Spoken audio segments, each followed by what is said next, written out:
Bueno, buenas noches.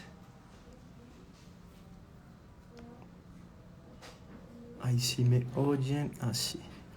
Buenas noches a todos. ¿Cómo están? Bienvenidos los que se están conectando ahorita. Bienvenidos a este nuevo live de Real Estate by Mis Propias Finanzas.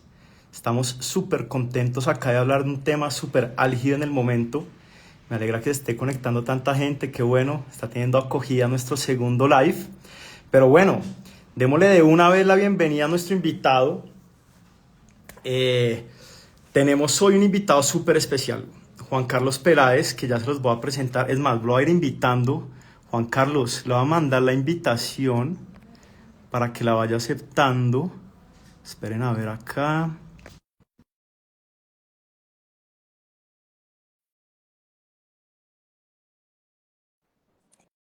Ahí le dio llegar una invitación. Juan Carlos. Esperemos a ver un segundito.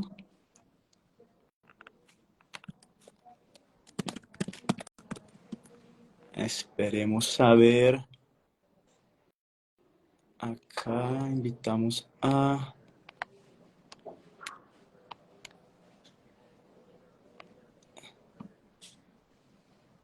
Juan Carlos. Avísenme si le está llegando la invitación. Que ya acá la gente.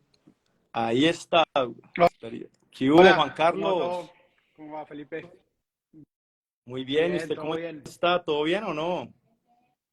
Pues me iba a pegar yo la introducción de usted quién era, pero dije, no, pues más bien lo invito y que se presenten, pero le cuento a todo el mundo, Juan Carlos es un experto súper especial, como ustedes saben, desde Real Estate queremos es educar a la gente a través de los expertos y por eso, para hablar de lo que tanto se está hablando en los medios ahorita, de la noticia y esa primera plana que salió en Business Week esta semana de que el sector se está poniendo miedoso, literalmente ese era el titular.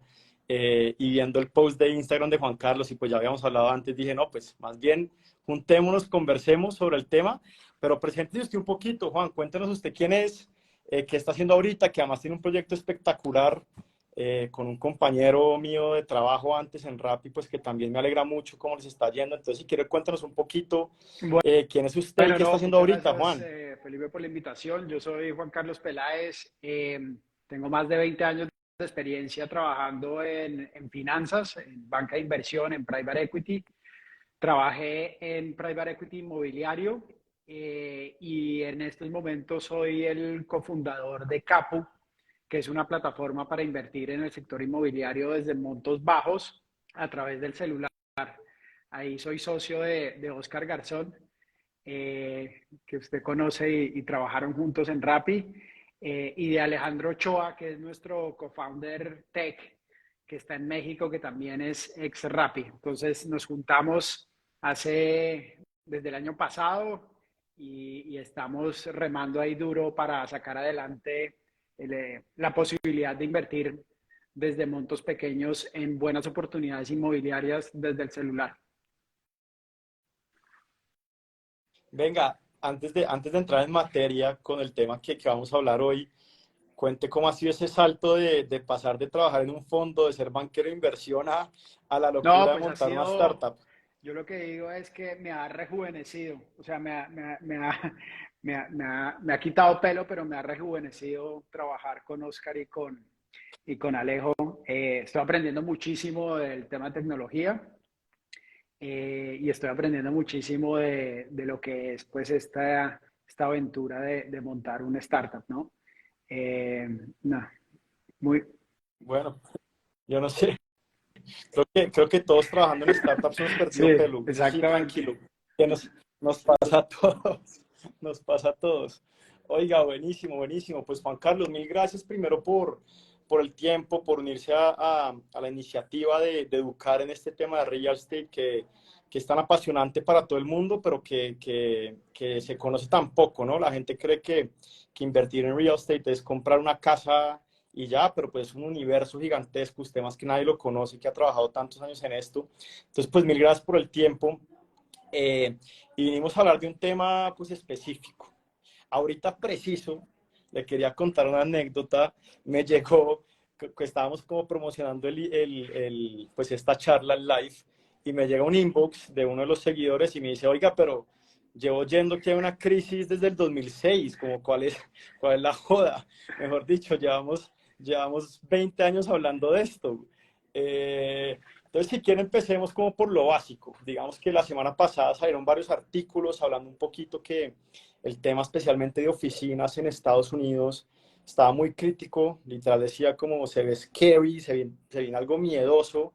Usted puso un post en LinkedIn muy interesante sobre el tema, pero contémosle a todo el mundo que está conectado qué es lo que está pasando y cómo Bueno, llegamos pues a este punto. básicamente lo que viene es que hay 1.4 millones de dólares de deuda que tienen, que están respaldadas en activos inmobiliarios que se tiene que pagar en los próximos 18 meses.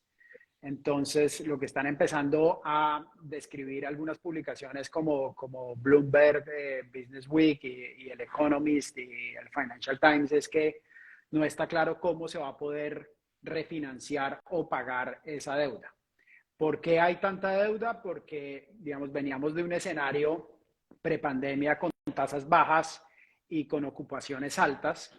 Todo el mundo iba a la oficina y las tasas venían bajando y eso hacía que el sector de oficinas en real estate, en el sector inmobiliario, pues fuera muy atractivo para los bancos, para los inversionistas. Los espacios se peleaban porque pues todo el mundo quería estar en los mejores sitios y se hicieron pues muchos proyectos con esa lógica en mente. ¿Qué pasó? Pues primero llegó la pandemia, el trabajo híbrido empezó a ser la norma en este tipo de organizaciones. Creo que todos lo estamos viviendo o todos lo estamos viviendo de alguna manera. Algunas organizaciones se fueron full remoto, por ejemplo, Airbnb decidió desde el año pasado trabajar remoto. La gente no tiene que estar ni siquiera en San Francisco, la gente puede estar en cualquier sitio y una vez cada trimestre se reúnen y se ven las caras, pero pues el trabajo es full remoto. O empieza a haber uno pues esquemas híbridos en donde la gente va a la oficina 2 o 3 veces por semana y trabaja desde la casa 2 o 3 veces por semana. Entonces, nada más con ese cambio, pues ya la demanda de espacio cambia, ¿no? Entonces, los que antes necesitaban 1000 metros, pues si solo van a estar 2 o 3 veces por semana, pues de pronto esos 1000 metros ya no son necesarios, se reorganizan las formas en las que se trabaja, la gente reserva espacios, ya no hay oficinas individuales o ya no hay, digamos, espacios específicos y las oficinas empiezan a funcionar como si fueran un coworking, ¿no? Entonces, eso hace que los espacios se reduzcan. Hablé con una startup internacional que tiene una presencia muy importante en Colombia y me dijo que pasaron, por ejemplo, de 4 pisos a 2 pisos en el último año, ¿no? ¿Por qué? Porque la gente ya está trabajando desde otros sitios.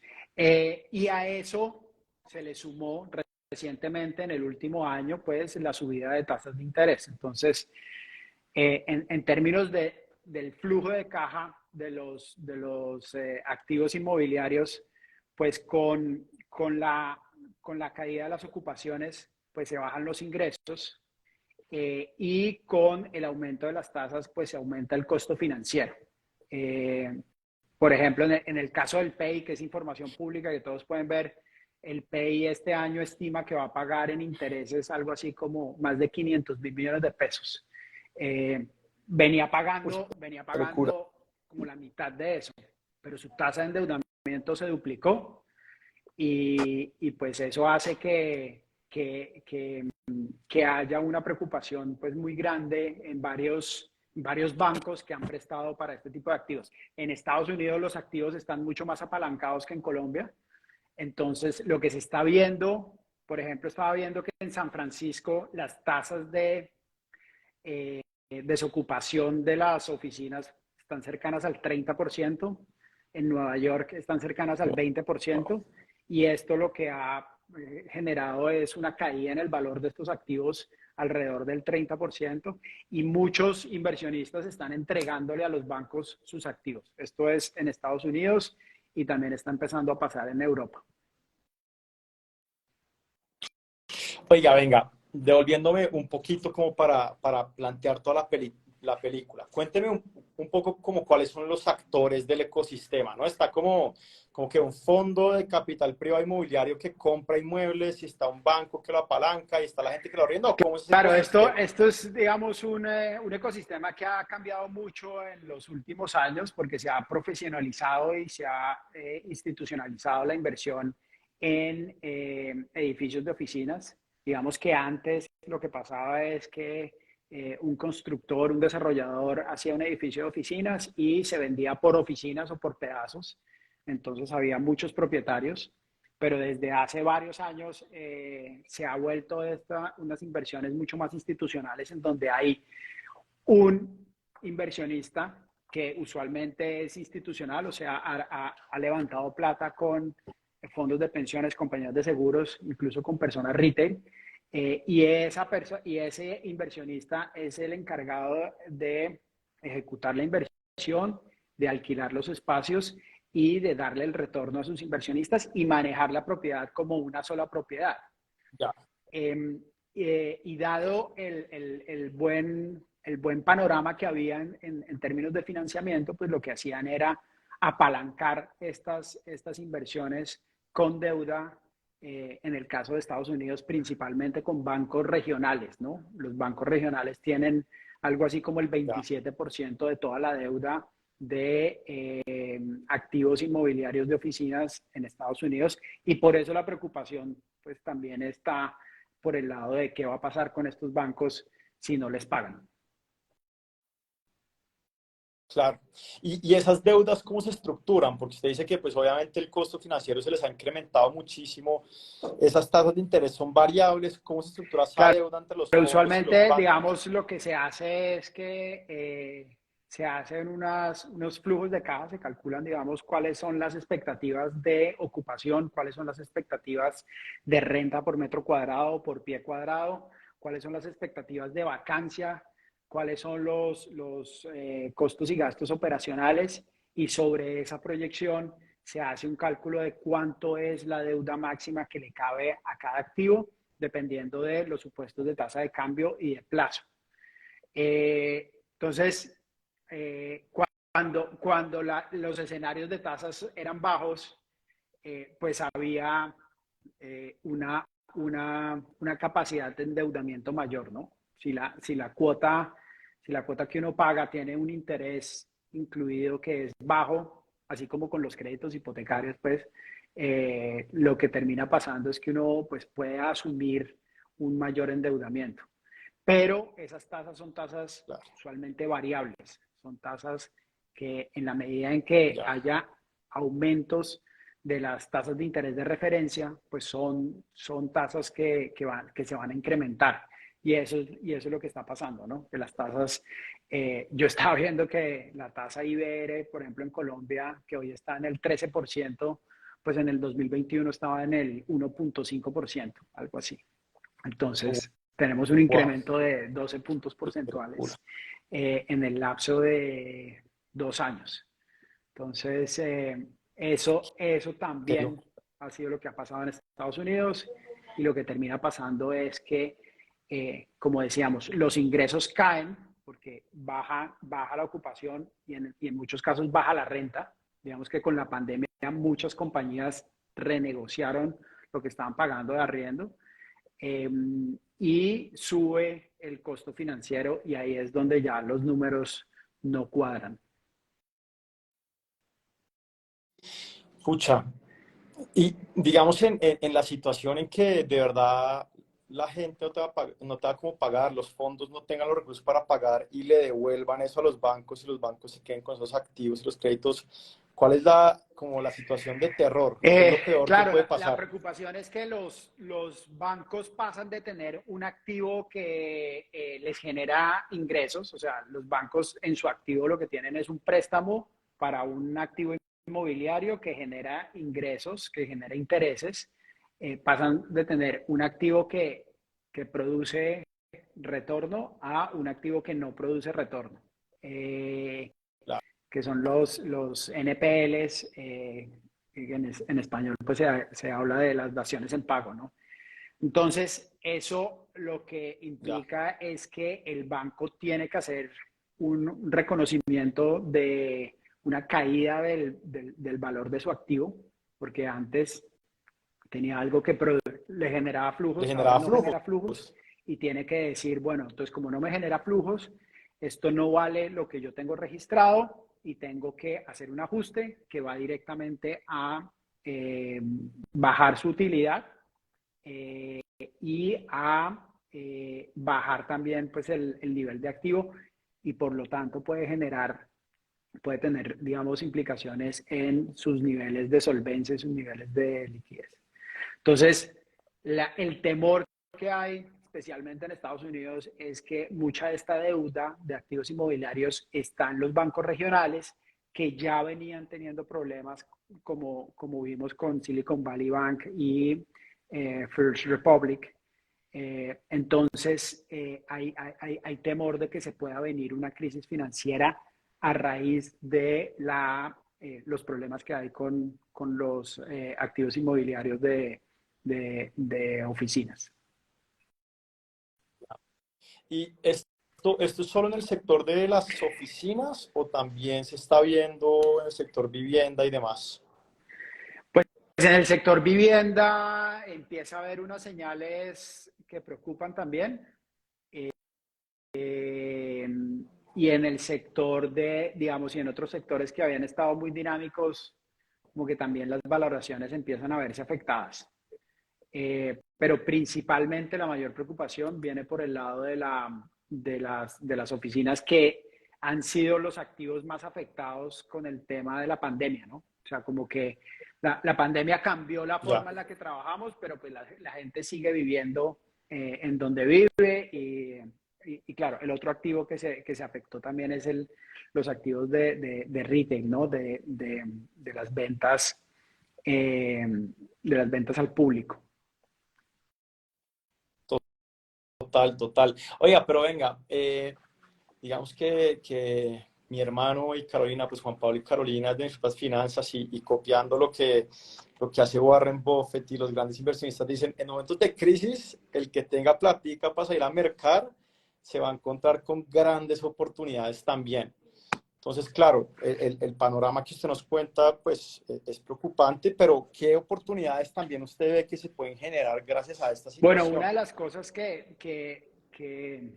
se generan en las crisis es que pues, los activos bajan de valor y eso hace que gente que antes no había podido entrar a ciertos sectores, pues lo pueda hacer, ¿no? Digamos, las valoraciones de los activos, especialmente en el sector de oficinas, hasta la pandemia, pues estaban por los cielos. Entonces, ahora yo creo que se abren oportunidades para los que tengan capital, no necesiten deuda y vean la posibilidad, por ejemplo, de hacer algunas reconversiones, ¿no? Una de las cosas que uno empieza a ver es que Ya. se empieza a hablar de cambiar, por ejemplo, usos. Entonces, activos de oficinas, Ok. especialmente, por ejemplo, activos de oficinas viejos que tengan buenas ubicaciones, Ujú. pueden ser muy atractivos para convertirlos en activos residenciales, por ejemplo. ¿Por qué? Ya. Porque construir de cero en ciertos lugares de la ciudad va a ser muy difícil porque no hay tierra disponible. Eh, pero reconvertir puede ser una alternativa bien interesante porque hay ubicaciones muy potentes en donde hay una necesidad y hay una demanda alta por más viviendas. Por ejemplo, más viviendas unipersonales, ¿no? La composición la composición de las familias ha cambiado. Entonces, hace 30 años, las familias tenían en promedio 4 personas. Hoy en día, si mal no estoy, las familias tienen una composición como de 1 persona y media, algo así, ¿no? Entonces hay lugares de Wow. la ciudad, en el caso específico de Bogotá o incluso pues en ciudades más grandes, en donde hay muchas oficinas, pero hay poca vivienda. Y uno podría pensar en hacer reconversiones, que tienen un reto grande porque pues cuando se hizo el edificio edificio se pensó para tener oficinas, no va a tener gente viviendo Total. ahí, pero que empiezan a aparecer unas oportunidades interesantes ahí. Entonces, esa es una de las cosas que incluso nosotros estamos, Entonces, como un tipo de flipping, pero algo cambiando el así, uso, ¿o qué? algo así, exactamente, haciendo flipping, cambiando el uso. Y lo otro es que pues, las buenas ubicaciones de oficinas y los buenos edificios con buenas especificaciones van a seguir siendo atractivos porque pues, las grandes compañías no están demandando tanta área como antes, pero van a seguir demandando oficinas. Entonces uno puede, por ejemplo, entrar en edificios en donde antes era imposible porque las valoraciones estaban muy altas, ¿no? O en activos que estén en unas Claro. buenas ubicaciones y tengan como una visión bien interesante para este tipo de espacios que yo creo que hoy en día por ejemplo, en el caso de Bogotá, pues se habla mucho de la ciudad a 30 minutos. Entonces uno empieza a ver como estas opciones para que la gente pueda vivir cerca de donde trabaja. Eh, Hay empresas que están empezando a tener como varias ubicaciones dentro de la misma ciudad, ¿no?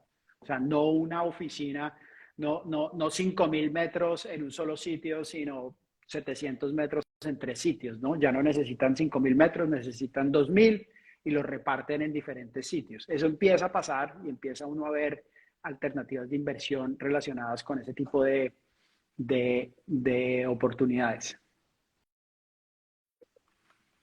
Oiga, toda esta situación digamos que, impulsado el tema de los coworkings, Sí, digamos, yo creo que sí. variamente. Yo también escribí algo sobre el tema de WeWork, que no le está pasando bien porque sigue perdiendo plata.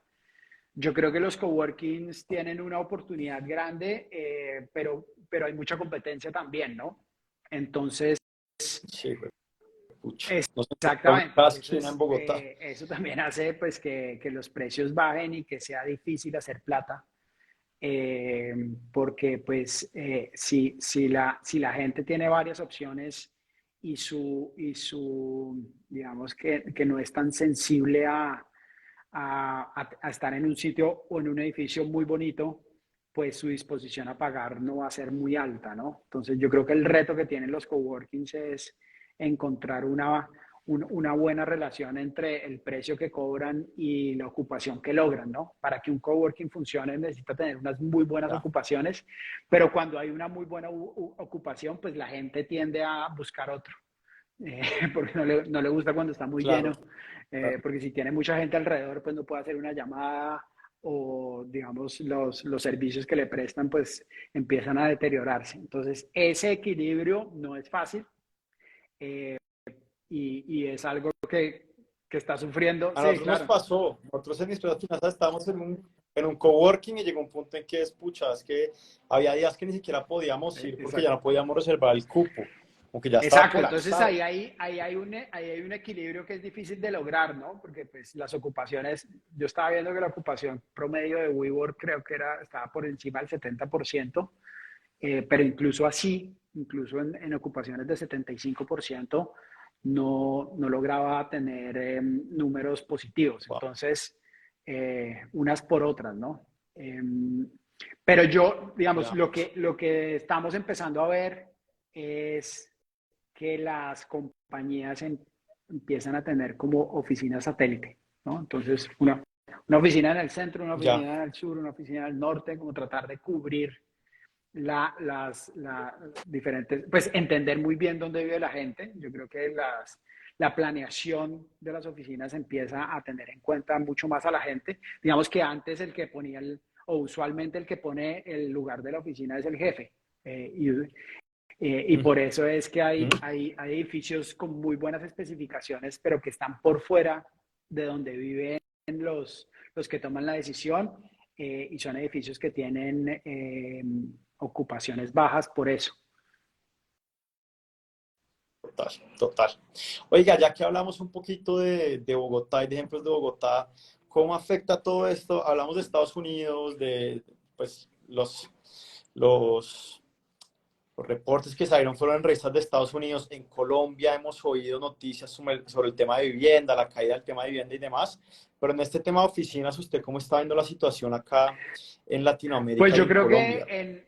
en el caso específico de Colombia, en el caso específico de Bogotá, los dos factores que han tenido un efecto negativo sobre el sector, pues también están pasando. Es un aumento de tasas de interés y el trabajo híbrido que hace que haya menos demanda por espacio.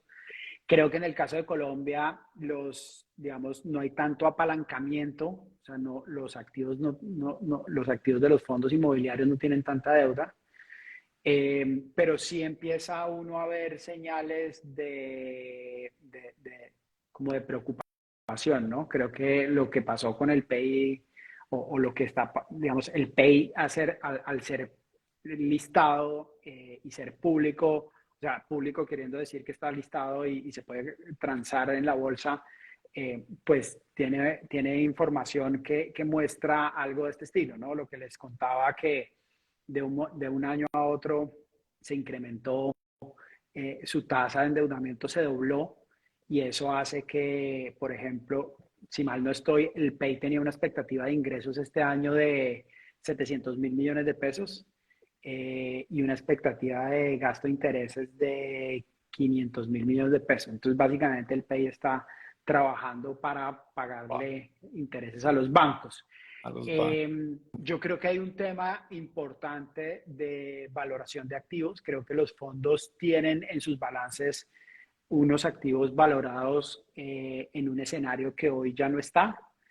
Y eso lo que puede hacer o lo que puede pasar es que va a repercutir en el valor de las participaciones de los inversionistas, ¿no? Cuando no hay deuda en la mitad, pues el golpe duro se lo van a llevar los inversionistas de equity, porque pues lo que les están reflejando en sus balances a los inversionistas pues es una mezcla de lo que reciben por los arriendos neto de gastos y de la expectativa de valorización. Y esa valorización es una valorización de papel, ¿no? Eso es una valorización de Excel que solo, claro, exactamente, Vaya y y a la véndalo. hora de venderlo, pues puede que no se dé.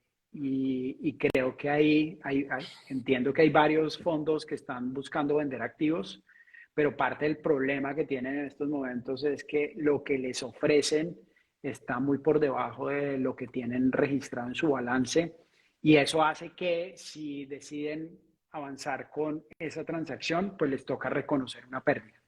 Les toca decir, mi activo que yo Ya. pensaba que costaba 100, me están ofreciendo 80, entonces si lo tenía en 100 y lo vendo en 80, tengo que reconocer 20 de pérdida y esa es una pérdida que va para los inversionistas de capital de esos fondos. Pero yo creo que es necesario ese ajuste, ¿no? O sea, Usted como, con su experiencia de inversionista y de banquero, ¿en qué momento se da esa pela, güey? ¿En qué momento dice ya? Esa no es la valorización, esa no es pues, el valor del inmueble, lo estamos valorando, está inflado. ¿En qué momento le digan a los inversionistas, señores, esto vale el Pues es 70% muy de lo que decíamos que difícil valía? y esto le pasa a todos los gestores en el mundo y es que es muy difícil echar para atrás cuando uno ha tenido unas valorizaciones importantes. Además, porque hay unos incentivos que son medio perversos y es que pues a los fondos les pagan por AUM y el AUM se calcula con estas valorizaciones, ¿no? Entonces, mmm, yo creo que lo mejor es darse esa pela rápido, pero la, la, la práctica es como tratar de aplazar el dolor, el golpe El hasta golpe. que sea inevitable por alguna transacción que genere la pérdida efectiva, ¿no? Sí, sí, sí, total. Oiga, le voy a hacer una pregunta controversial y que quede claro que esto no es una recomendación de inversión de Juan Carlos, ni es simplemente una opinión. Pero el PEI del que tanto se habla hoy, ahorita estaba viendo, estaba como a 30.000, 30 y pico. ¿Usted compraría o no? A ver, yo, A ver, yo, Ahí como bueno, para no, ponerle me picante a la parece un buen conversación. punto. A ver, yo creo que el Pay tiene activos muy buenos, pero también tiene unos retos grandes de gestión de muchos de los inmuebles que tienen. Ya. Yo creo que el equipo y el gestor conocen los retos y están empezando a tomar medidas para eso. Yo creo que lo voy a responder de la siguiente manera. O sea, el precio que tiene hoy el Pay es como el 35, el 30-35% de su valor en libros. Yo creo que la Sí, caída en el valor en libros no va a ser tan grande.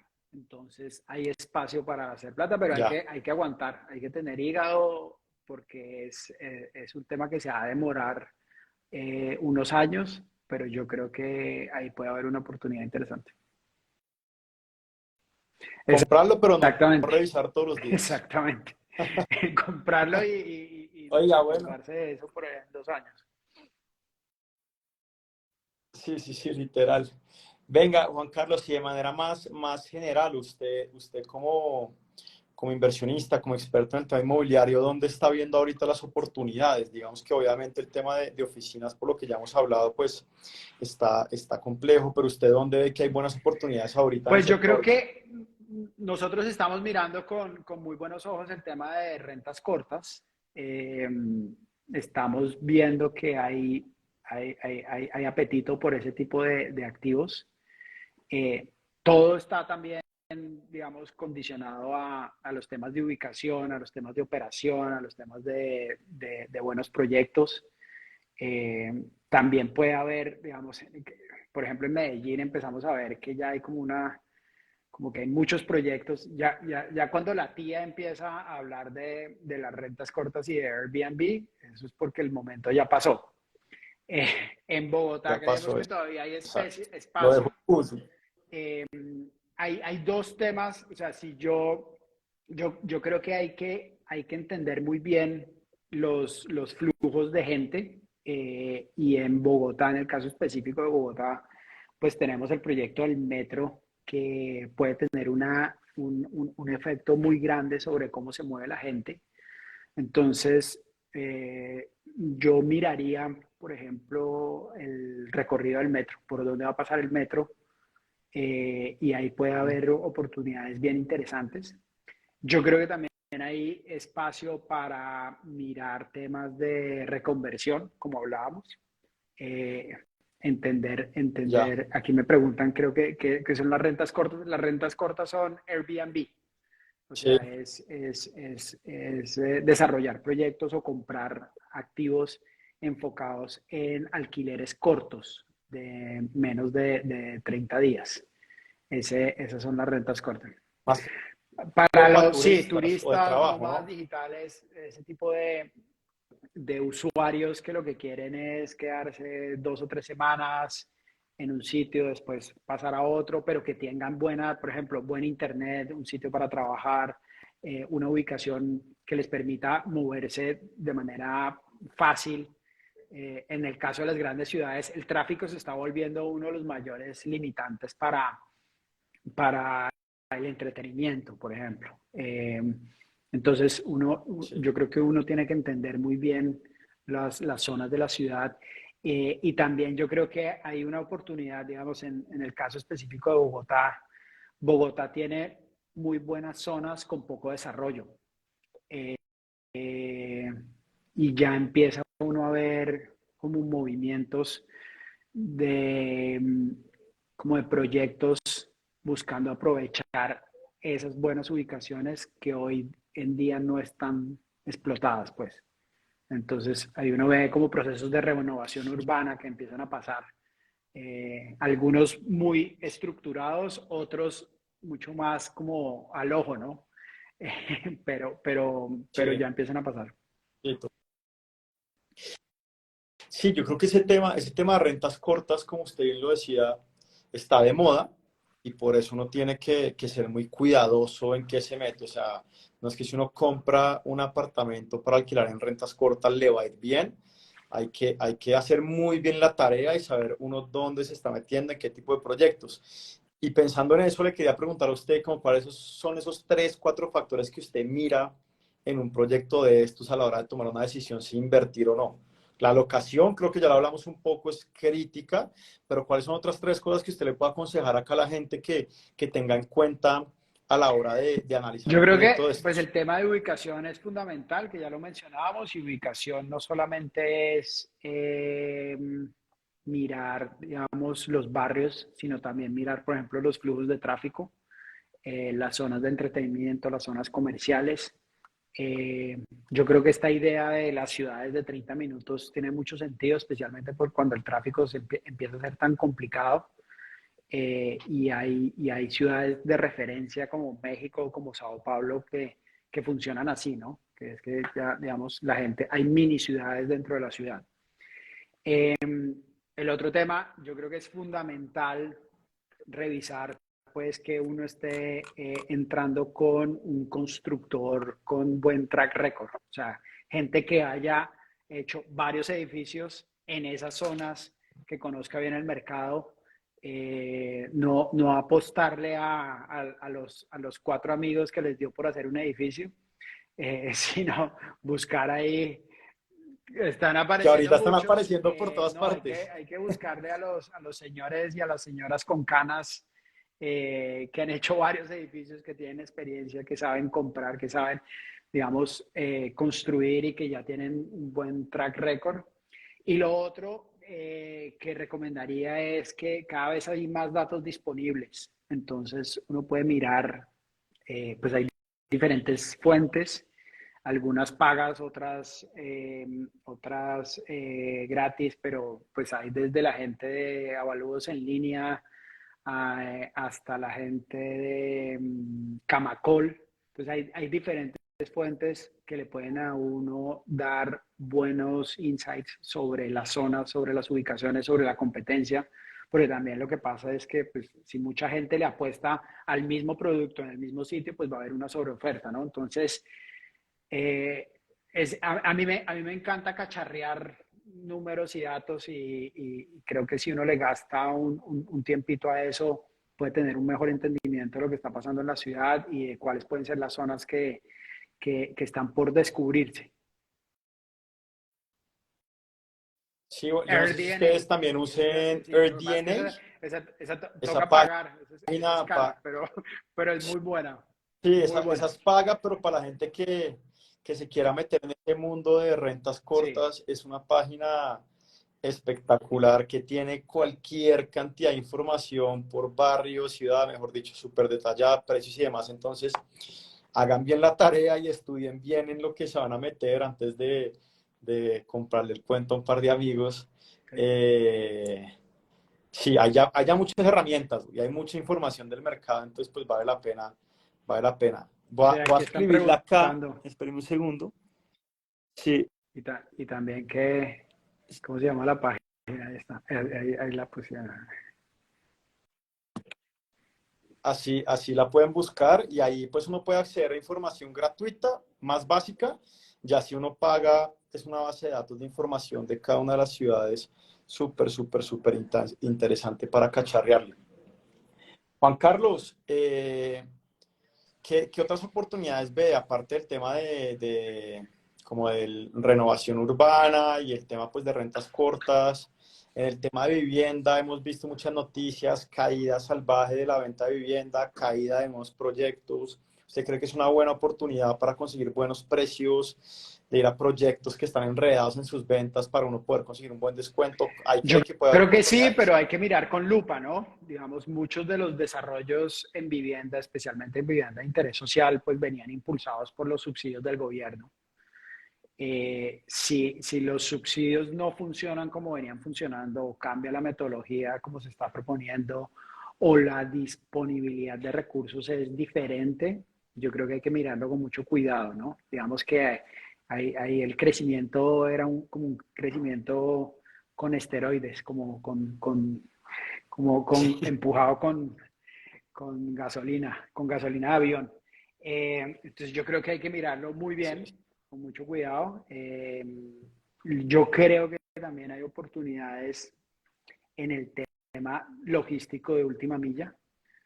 Eh, hay varias iniciativas, o sea, hay varias cosas pasando ahí, en donde se empiezan a aprovechar espacios bien ubicados para hacer bodegas. Por ejemplo, pues todo el tema de Rappi Turbo, pues digamos ahí lo que uno ve es que empiezan a aprovechar espacios como parqueaderos o como lotes de parqueaderos dentro de edificios o zonas, digamos, que no se estaban aprovechando para sacar ahí unos pequeños centros logísticos. Yo creo que eso tiene mucho sentido. Nuevamente, todo el tema de tráfico afecta la forma en la que se distribuyen los productos. Entonces, esa distribución de corto, como de cortas distancias empieza a ser interesante. Eh, y pues en los temas, Bueno, yo creo que en los temas comerciales, yo creo que también puede haber buenas oportunidades. Hay mucha gente, no hay mucha gente, pero hay varios planes de renovación urbana que van a tener un impacto grande, que tienen mucho sentido. La gente, por ejemplo, está viendo pues que el gasto en entretenimiento, y lo vemos pues con los conciertos, ¿no? Entonces, todo lo que tenga que ser entretenimiento, la gente quiere estar afuera, quiere estar, después de estar encerrado en la pandemia, pues la gente quiere salir. Entonces, como que los espacios que permitan tener entretenimiento creo que pueden ser muy bien valorados. Entonces, ahí creo que también puede haber oportunidades interesantes. espectacular. Me queda súper claro la situación de lo que dicen que puede ser una crisis, de por qué está pasando y de las posibilidades que se pueden abrir. Quería robarme estos últimos 20 minutos para hablar de, no sé si quiero añadir algo sobre ese tema, porque le voy a cambiar radicalmente de tema, porque quiero hablar de un tema muy específico que salió hoy, bueno, ayer, y quería que usted nos diera su opinión, pero no sé si quiera añadir algo final sobre el tema de la crisis y las No, yo oportunidades tal que vez hay. para cerrar este tema, yo creo que en cada crisis se generan oportunidades. Creo que hay que mirar muy bien el mercado. Hay mucha información disponible, y creo que esa es una de las grandes ventajas. Cada vez hay como más, digamos, la posibilidad de democratizar la inversión inmobiliaria. Eso es lo que nosotros también estamos tratando de hacer. Entonces, Ya vamos a hablar listo, de ¿no? eso un poquito Entonces, más, nada, yo creo tranquilo. que aunque hay problemas, pues también se abren unas oportunidades bien interesantes. Sí, yo estoy de acuerdo con usted y creo que, como siempre hemos dicho, hay que hacer muy bien la tarea, hay que analizar, se están abriendo buenas oportunidades, también hay muchos riesgos, por lo cual cada vez toca ser muy juicioso cuando uno haga sus análisis. Eh, y al final también por eso es que sale la idea de crear esta nueva cuenta, ¿no? Como de generar educación alrededor de temas inmobiliarios, traer expertos, que la gente pueda oír de expertos cuáles son sus opiniones y creemos que de esa manera la gente va a poder tomar decisiones mucho más informadas y más acertadas. Entonces también por eso creamos esto y por eso estamos felices como brindando educación a todo el mundo para que tome mejores decisiones, porque se abren oportunidades, pero también hay muchos riesgos ahorita en el mercado, entonces toca ser muy cuidadoso. Juan Carlos, tema importante, salió ayer al aire una noticia, Bancolombia se une con Patria, uno de los fondos de inversión más grandes de Latinoamérica, para manejar todo el tema de activos alternativos y van a arrancar manejando el fondo de inversión colectiva inmobiliario de Bancolombia. Yo creo que acaba de decir un trabalenguas para mucha gente, pero si usted nos puede comentar por encima esto de qué se trata y qué implicaciones tiene para el mercado inmobiliario Bueno, en no, Colombia. sí, una noticia muy interesante. Yo creo que, digamos, aquí se empiezan a dar estas movidas que son movidas importantes regionales de un tamaño muy relevante. Bancolombia, para los que no sabían, porque no era muy público, Bancolombia tenía con capital propio o tiene con capital propio un fondo de inversión inmobiliaria que se llama el FIC, el Fondo de Inversión Colombia. Tiene página de internet y le pueden pegar una mirada porque es bien interesante. Era un fondo que tiene cerca de 5 billones de pesos en activos, un poco más de 1.000 millones de dólares. Y yo, digamos, lo describo como una colcha de retazos, porque cuando uno se pone a ver el portafolio tenía desde oficinas con muy buenas especificaciones en unas zonas muy atractivas hasta, por ahí vi que tenía unos locales comerciales en Villavicencio, como 200 metros en Villavicencio, 180 metros en Apartadó, ¿no? Entonces era como una cosa all over the place, como dicen los gringos. Eh, y desde hace varios años estaban como mirando a ver qué podían hacer con eso. Ellos tenían unos socios canadienses en ese fondo, que era un fondo de pensiones que se llama PSP. Eh, eh, Ok, en ese fondo salió de Colombia hace varios años. Entonces Bancolombia estaba otra vez solo en la gestión de ese fondo y lo que hace es traer a un socio especialista en inversiones en activos reales, que es Patria Investimentos. Patria Investimentos es un gestor de fondos de origen brasileño que ya tiene presencia en Colombia, está metido en infraestructura y está metido también en private equity. Creo que han hecho algunas transacciones en el sector salud. Pero pues llegan ahora con mucha fuerza a montar un gestor en donde Patria va a tener el 51% y Bancolombia va a tener el 49% y ya tienen un CASE, ya arrancan con un portafolio de 5 billones de pesos, que es muy importante. ¿Cuáles son los retos? Yo creo que el primer reto es como darle forma a la estrategia de inversión y sacar rentabilidad y sacar valor de lo que tienen, ya sea vendiendo, fusionando, cambiando, porque pues como les decía, en mi opinión, pues hay como una colcha de retazos en ese portafolio. Entonces, yo creo que el primer reto es sentarse y decir, bueno, esto se va, esto se queda. Por la información que vi, parecería que quieren, pues obviamente, ofrecerle al público también, o sea, hacer distribución de esto, porque hoy en día es un fondo en donde la plata es de Bancolombia. Entonces, lo que uno ve es que tienen la intención de ofrecerle a los inversionistas del público pues, la oportunidad de participar de esto. Y el reto pues también es grande porque Patria, digamos, no tiene un track record muy reconocido en el tema de real estate dentro de su portafolio, ¿no? Patria tiene algo así como 20 mil millones de ya. dólares de AUM generando fees y digamos que la parte inmobiliaria es 1.4 billones, o sea, 1.400 millones, de los cuales casi 900 los consiguieron en el último año. Entonces, el tema de real estate como tal en Ya. Patria, pues no es tan fuerte como las otras áreas, pero a mí me parece que tiene mucho sentido esta alianza. Creo que para los dos, pues, es importante, creo que está muy en línea con lo que se está buscando. Yo creo que en el negocio de fondos inmobiliarios, digamos, es muy importante la escala, es muy importante que, que, que uno pueda tener unas buenas relaciones de empleado, AUM por empleado, para que sea negocio. Y es muy importante también poder tener cheques grandes para poder hacer jugadas bien relevantes, ¿no? Entonces, yo creo que es una cosa interesante. Vamos a ver cómo les va. No es fácil esa relación 51-49. Me imagino que debe tener uno, unos acuerdos de accionistas bien complejos, pero nada, creo que Sí, es sí. positivo para el sector. Y creo que va a ser interesante ver también cuál es la oferta que le van a poner a potenciales inversionistas retail o institucionales que quieran vincular.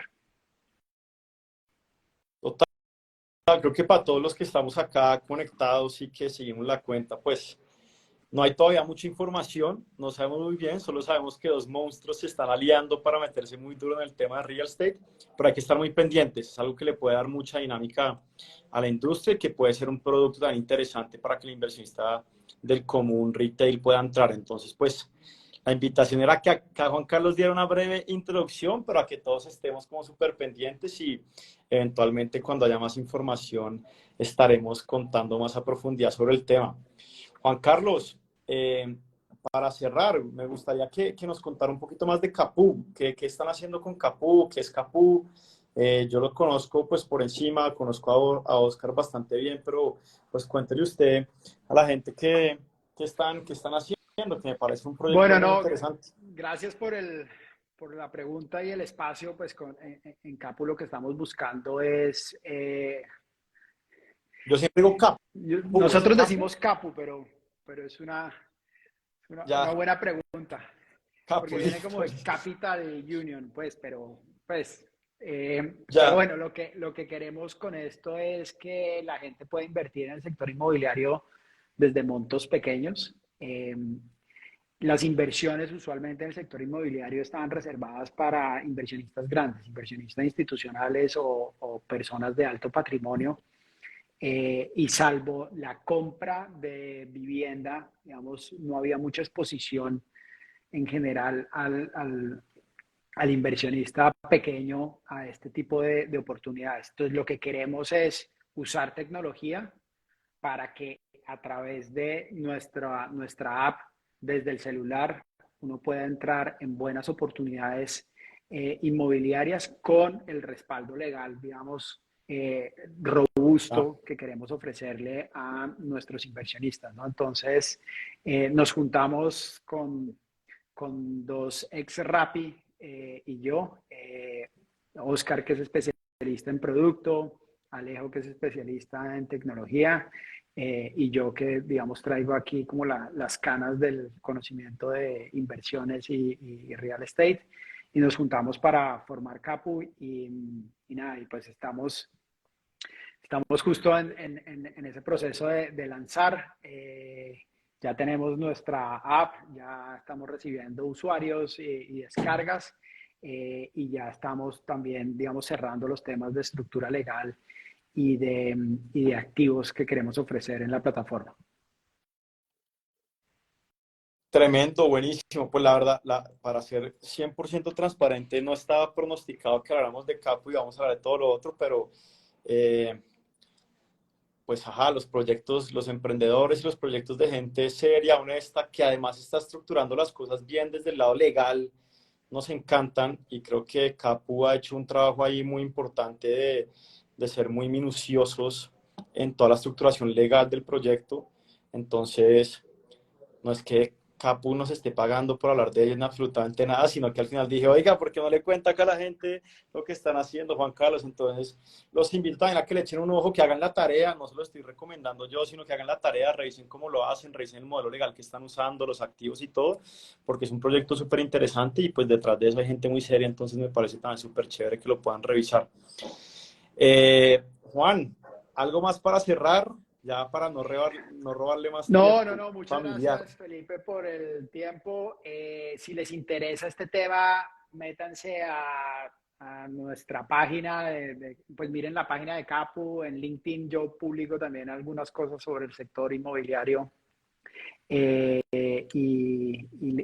cacharren, busquen información, hay mucha información disponible, uno puede aprender muchas cosas simplemente metiéndose a YouTube o buscando artículos muy buenos sobre el sector. Hay mucho por aprender, entonces también cualquier pregunta es bienvenida. Yo creo que aquí es clave eso, que la gente se sienta cómoda preguntando y haciendo los análisis y las preguntas que corresponden para hacer buenas inversiones, ¿no? Que es lo que queremos. Y obviamente ahí con la parte de educación financiera de mis propias finanzas, pues es clave, ¿no? Yo creo que ustedes están haciendo un gran trabajo en eso. Pues Juan Carlos, mil gracias. Ha sido un gustazo tenerlo por acá. Como siempre decimos, la idea es aprender de expertos y pues qué más que oír su historia y lo que tiene como de opiniones sobre todo lo que está pasando. Ha sido una charla súper interesante.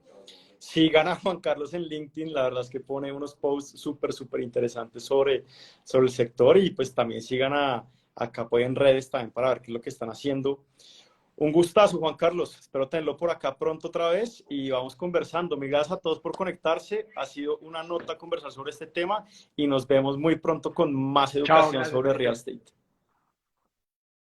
Mil gracias. Chao.